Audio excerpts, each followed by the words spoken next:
Good morning students. आज के class में आप पढ़ने जा रहे हैं सामान्यता। सामान्यता या नॉर्मलता ये रासायनिक इकाई के रूप में है। इसका सारा कॉन्सेप्ट ग्राम समतुल्य भार पर निर्भर करता है। तो पहले आपको जानना होगा कि ग्राम समतुल्य भार क्या होता है और कैसे निकाला जाता है। तो ग्राम समतुल्य भार का कॉन्सेप्ट आपको आना चाहिए। तो ग्राम समतुल्य भार का सारा कॉन्सेप्ट समतुल्य भार पर निर्भर करता है। आपको बता दें कि जिस तरह से आप मोल की संख्या निकालते हैं दिए गए भार में अणु भार से भाग देकर, दिए गए भार में अणु भार से भाग देकर आप मोल निकालते हैं, उसी अंदाज में ग्राम समतुल्य भार बराबर होता है दिया गया भार बटा में समतुल्य भार। मतलब अगर आप अणु भार से भाग देंगे दिए गए भार में तो वो मोल होगा, और अगर समतुल्य भार से भाग देंगे तो ग्राम समतुल्य भार होगा। हम कैसे इस मतलब आप इसको एक दो एग्जांपल से समझें तो ज्यादा बेहतर समझ में आएगा। जैसे 10 ग्राम H2SO4 अगर हमको मोल निकालना है तो हम इसका अणु भार निकालेंगे। अणु भार आपके सामने हम निकाल रहे हैं। इसका अणु भार आ रहा है 98। ये है इसका अणु भार। H2SO4 का अणु भार है और इसी H2SO4 का आप लोगों को समतुल्य भार भी निकालने आता है। तो H2SO4 का समतुल्य भार निकालने के लिए आप लोगों को क्या समझाया गया था कि इस अणु भार में विस्थापनशील हाइड्रोजन की संख्या से भाग दिया जाता है।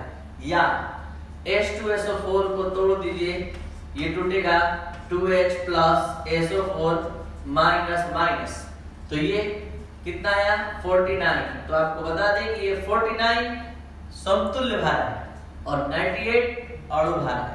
अगर इस 10 को 98 से आप भाग देंगे, डिवाइड करेंगे तो मोल होगा। अगर इसी 10 को आप अगर 49 से भाग देंगे तो ग्राम समतुल्य भार होगा, यानी ग्राम इक्विवेलेंट वेट होगा। ग्राम इक्विवेलेंट वेट होगा या ग्राम समतुल्य भार होगा। इसी चीज को एक बार और समझिए, लास्ट बार। तो ये 15 ग्राम CaCO3 का ग्राम समतुल्य भार निकालें। तो ग्राम समतुल्य भार निकालने के लिए यहां पर सबसे पहले हमको इसका अणु भार निकालना होगा। अणु भार जैसे ही निकालेंगे 40 प्लस 12 प्लस 16 गुणा 3 100। और यहाँ जब इसका समतुल्य भार निकालने चलेंगे तो आपको पता होना चाहिए कि CaCO3 डिसोसिएट होता है, टूटता है, विघटित होता है Ca plus plus CO3 minus minus.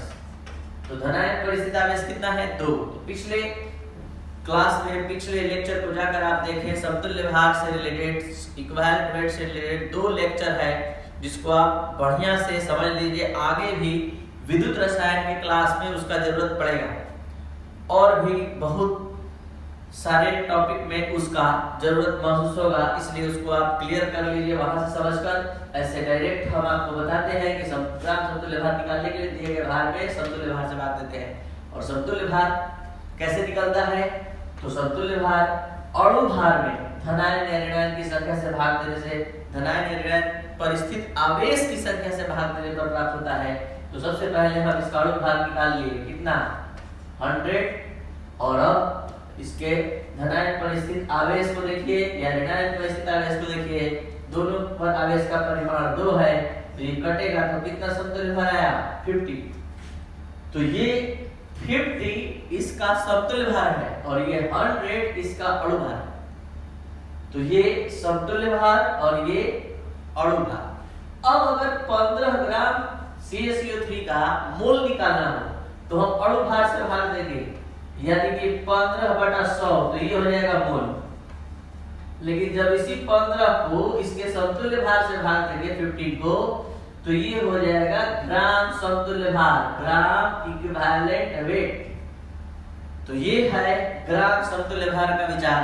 बस एक चीज याद रखना है आज के क्लास में कि ग्राम समतुल्य भार निकालने के लिए दिए गए भार में समतुल्य भार से भाग दिया जाता है। जिस तरह मूल निकालने के लिए दिए गए भार में अणु भार से, उसी तरह समतुल्य भार ग्राम समतुल्य भार निकालने के लिए दिए गए भार में समतुल्य भार से भाग दिया जाता है। तो ये ग्राम समतुल्य भार निकालने का सूत्र है जो आप नोट करेंगे अलग से या लिखेंगे। अब हम चलते हैं आज के क्लास के टॉपिक सामान्यता की ओर। तो सामान्यता क्या है? सामान्यता किसी घोल के 1 लीटर या 1000 ml में स्थित घुल्ले के ग्राम समतुल्य भार की संख्या कहते हैं सामान्यता। यानी किसी घोल के 1 लीटर या 1000 ml में घुल्ले का जो ग्राम समतुल्य भार होता है उसे सामान्यता कहा जाता है। तो ग्राम समतुल्य भार की संख्या को सामान्यता कहा जाता है। तो सबसे पहले आपको दिए गए भार को के माध्यम से ग्राम समतुल्य भार निकाल लेना होगा, तभी आप सामान्यता निकाल पाएंगे। देखा जाए पूरा कॉन्सेप्ट इस प्रकार से है।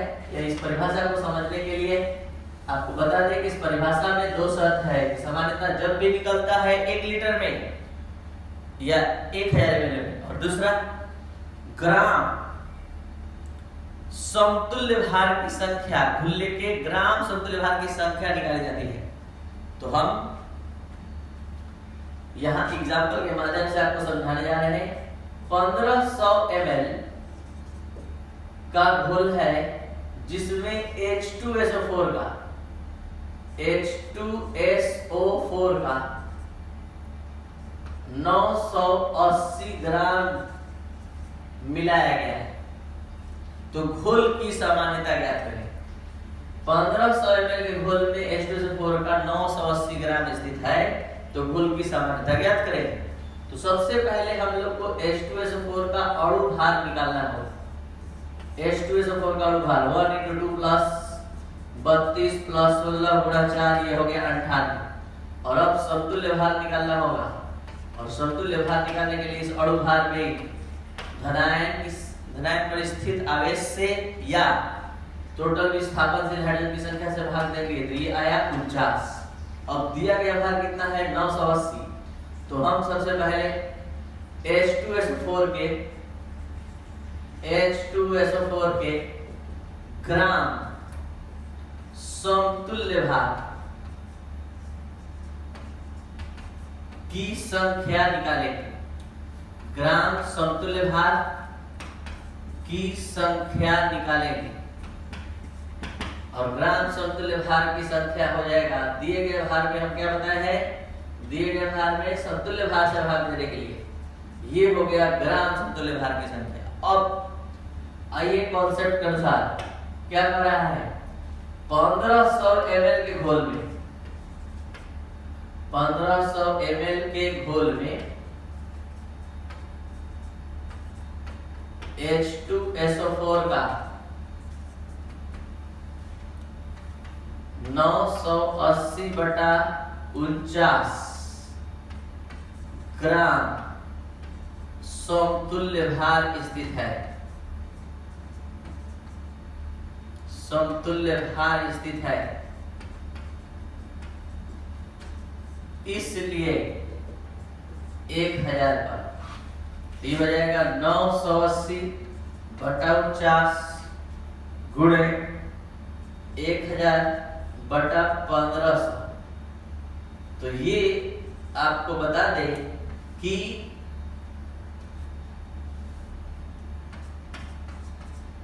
ये भी ग्राम समतुल्य भार है, लेकिन 1500 ml, और ये भी ग्राम समतुल्य भार है, लेकिन किस चीज में है? 1000 ml में। तो 1000 ml के घोल में घुल्ले का जितना ग्राम समतुल्य भार होता है वही सामान्यता, वही नॉर्मलता, वही नॉर्मलिटी होती है। तो इस तरह से यहाँ नॉर्मलता निकालने के लिए 2 शर्त है। पहला कि ग्राम समतुल्य भार की संख्या आपको निकालना है घुल्ले का, और दूसरा 1000 ml। अब इसी चीज को फिर से आप समझिए।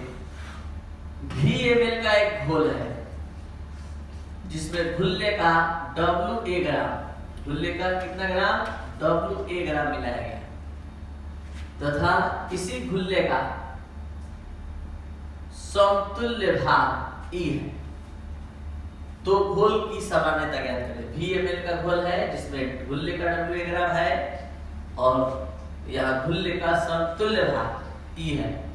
तो घोल की सामान्यता ज्ञात करें।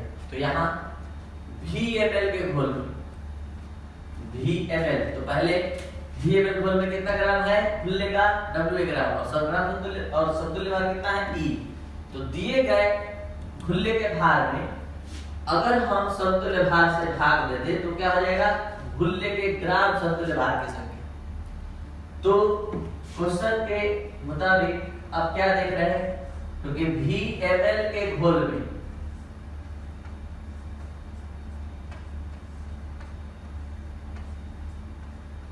घुल्ले का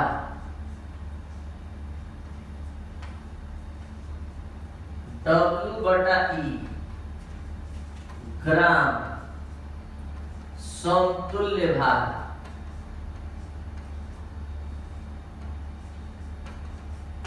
स्थित है।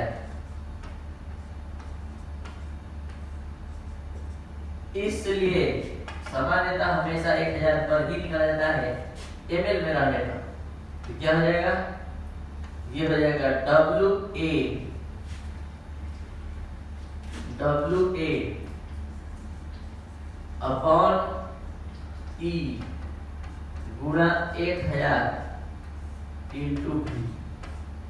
यहाँ देख सकते हैं कि ये भी ग्राम समतुल्य भार है घुल्ले का, लेकिन VML में, और ये भी ग्राम समतुल्य भार है कितना में, 1000 ml में। तो 1000 ml में जो ग्राम समतुल्य भार होता है वही सामान्यता या नॉर्मलता होती है। तो अब सारा कॉन्सेप्ट समझने के लायक है। अब आप यहाँ अपना कॉन्सेप्ट इस टॉपिक पर क्लियर कर लीजिए। सामान्यता, किसी घोल के 1 लीटर 1000 ml में ml के घोल में ml किसी घोल के 1 लीटर 1000 ml में स्थित घुल्ले के ग्राम समतुल्य भार की संख्या को घोल की सामान्यता कहा जाता है। अब इसे n द्वारा सूचित किया जाता है। इसका मान गणितीय रूप में निम्नलिखित प्रकार से निर्धारित किया जाता है। माना कि किसी घोल के VML में घुल्ले का WA ग्राम स्थित है तथा घुल्ले का समतुल्य भार E है। तो दिया गया भार है WA और समतुल्य भार है E, तो ग्राम समतुल्य भार की संख्या होगी W/E। तो VML के घोल में घुल्ले के ग्राम समतुल्य भार की संख्या, यहाँ WA/E ग्राम समतुल्य भार है, मतलब VML के घोल में घुल्ले का WA/E ग्राम समतुल्य भार स्थित है, इसलिए 1000 ml में। तो जितना 1000 ml में होगा वही घोल की सामान्यता होगी। अतएव घोल की सामान्यता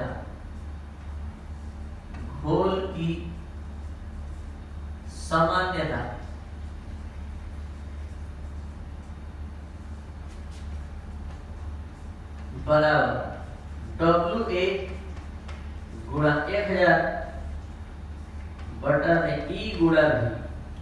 इसमें WA क्या है, घुल्ले का दिया गया भार है, ठीक है, और E क्या है, घुल्ले का समतुल्य भार, और V क्या है, घोल का आयतन, दिए गए घोल का आयतन, और वो भी ml में। एक बात ध्यान देना है कि जब ml में होगा तो यहाँ 1000 होगा, और जब यहाँ आयतन लीटर में होगा तो उस केस में यहाँ 1000 नहीं रहेगा, वहां 1 होगा। और यहाँ एक चीज और समझना है, इसके सूत्र में, सामान्यता के सूत्र में आप देख रहे हैं आयतन आया है, और आयतन जब आता है तो ये ताप पर निर्भर करता है इसका मान, क्योंकि आयतन ताप के समानुपाती होती है।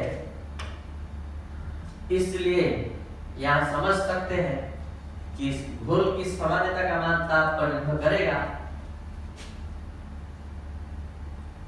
तो यहां चलते हैं आगे।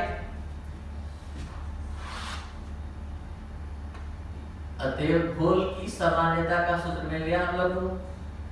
घोल की सामान्यता, घोल की सामान्यता क्या है? ये W दिए गए खुले का भार, दिए गए खुले का भार गुणे 1 है।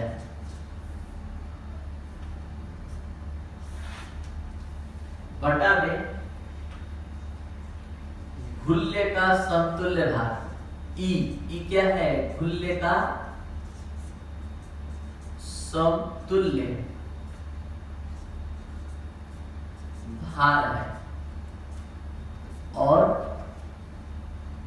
भी क्या है? तो भी है दिए गए घोल का आयतन ml में। तो ये था आपका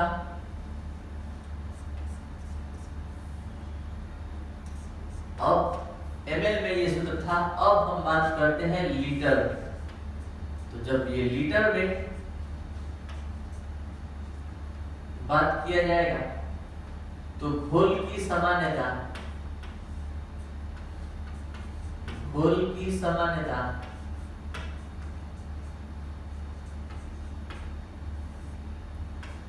का सूत्र अब क्या हो जाएगा? घोल की सामान्यता का सूत्र अब हो जाएगा दिए गए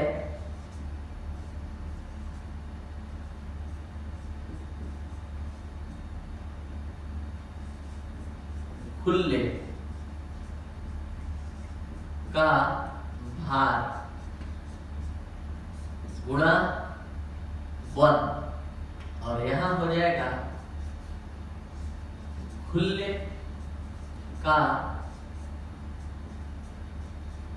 समतुल्य भार और गुणा दिए गए घोल का आयतन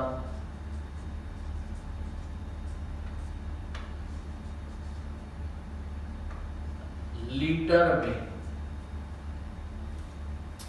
और अब नोट नंबर 1, घोल की सामान्यता की इकाई, घोल की सामान्यता की इकाई बराबर ग्राम समतुल्य भार।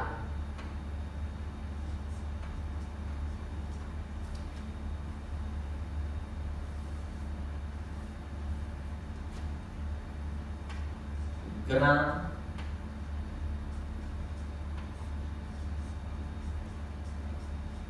समतुल्य भार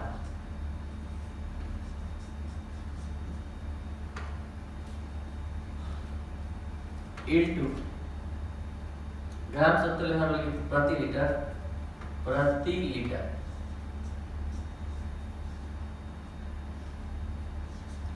घोल की सामान्यता की इकाई ग्राम समतुल्य भार प्रति लीटर। अब हम यहां बात करेंगे नोट नंबर 2 का। इसका मान ताप पर निर्भर करता है। क्यों निर्भर करता है अभी तुरंत बताएं, क्योंकि इसके सूत्र में आयतन पद वर्तमान है, वॉल्यूम टर्म इन्वॉल्व है। और जिस भी रासायनिक इकाई के सूत्र में आयतन होगा उसका मान ताप पर निर्भर करेगा। तो इसका मान ताप पर निर्भर करता है। और अब तीसरा तीसरा है कि जब किसी घुल्ले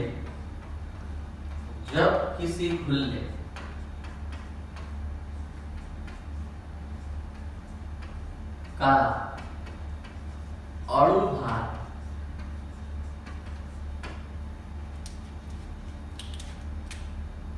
एवं समतुल्य भार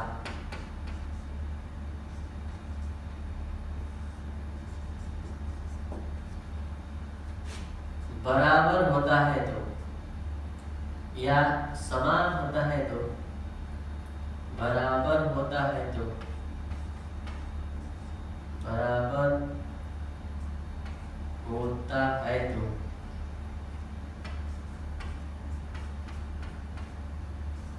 घोल की मोलरता एवं सामान्यता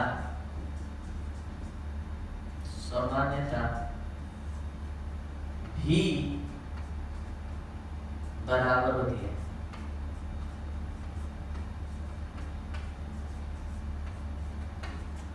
इस बात को आप समझ सकते हैं कि n का एक सूत्र जो होता है वो आपके सामने है WA इंटू 1000 बटा में E गुणा V, ये होता है सामान्यता का सूत्र। और मोलरता का सूत्र होता है WA गुणे 1000 बटा में M गुणा V।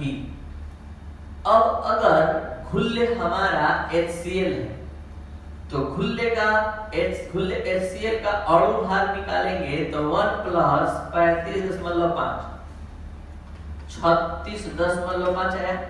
अब इसका समतुल्य भार जब निकालेंगे तो ये HCl टूटता है H प्लस Cl माइनस, तो यहाँ अणु भार में 1 से भाग लगेगा तो ये 36.5, तो यहाँ पर अणु भार और समतुल्य भार बराबर है। तो अगर यहाँ सामान्यता भी निकालेंगे तो यहाँ 36.5 लिखेंगे और मोलरता भी निकालेंगे तो 36.5। तो हमारा कहने का मतलब है जब किसी घुल्ले का अणु भार और समतुल्य भार बराबर होता है तो घोल की मोलरता और सामान्यता भी एक दूसरे के बराबर होती है। तो ये था आज का क्लास जिसमें आप जाने कि सामान्यता क्या है। तो किसी घोल के 1 लीटर 1000 ml में स्थित घुल्ले के ग्राम समतुल्य भार की संख्या को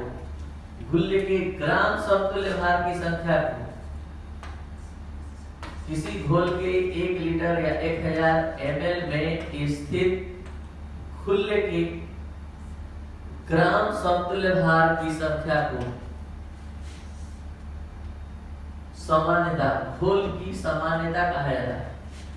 इसे n द्वारा व्यक्त करते हैं और वास्तव में सामान्यता का कॉन्सेप्ट ग्राम समतुल्य भार निर्भर करता है। तो यहाँ VmL में WA ग्राम घुल्ले का स्थित था इसलिए, और इसका समतुल्य भार E था, तो इसका ग्राम समतुल्य भार निकालने के लिए दिए गए भार में समतुल्य भार से भाग दिया गया है और समतुल्य भार से भाग देकर यहाँ ग्राम समतुल्य भार निकाला गया है। तो VmL के घोल में घुल्ले का WA बटा E ग्राम समतुल्य भार स्थित है, इसलिए 1000 पर। और अब घोल की सामान्यता बराबर आ गया। अब इसको आप लैंग्वेज में देख लीजिए। घोल की सामान्यता बराबर दिए गए घुल्ले का भार 1000 घुल्ले बटा में घुल्ले का समतुल्य भार इंटू दिए गए घोल का आयतन ml। और अब लीटर में घोल की समानता के लिए यहाँ 1000 1 हो जाएगा। घोल की समानता की इकाई, जिस तरह मोलरता की इकाई मोल प्रति लीटर, तो इसका ग्राम समतुल्य भार प्रति लीटर, यानी घोल की सामान्यता की इकाई को आप ग्राम समतुल्य भार प्रति लीटर, इसका मान ताप पर निर्भर करता है। और जब किसी घुल्ले का अणु भार एवं समतुल्य भार बराबर होता है तो घोल की मोलरता एवं सामान्यता भी बराबर होती है। तो ये था आपका आज का क्लास। Thank you.